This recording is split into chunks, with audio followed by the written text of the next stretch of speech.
आज आपण बनवणार आहोत बांगड्याचं तिकलं, ते पण मालवणी पद्धतीत. चला बघूया कसं बनवायचं ते.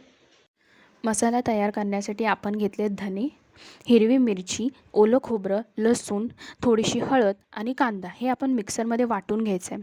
हे वाटण तयार झाल्यानंतर आपण टोपात टाकूया 1.5 चमचा तरी तेल. तुमच्या अंदाजे तुम्ही तेल घेऊ शकता. त्यामध्ये आम्ही टाकले लसूणचा कच्चेपणा जाईपर्यंत आपण थोडासा फ्राय करायचं आहे त्याला. त्यानंतर आपण जो आता मसाला रेडी केला आहे तो त्यामध्ये ॲड करायचा आहे. मसाला ॲड करून झाला की त्याला थोडंसं फ्राय करून घ्यायचं. त्यावरून मग आपण बांगडे सोडायचे. बांगडे सोडल्यानंतर त्याला जास्त नाही हलवायचं, नॉर्मल आपण हलवायचं.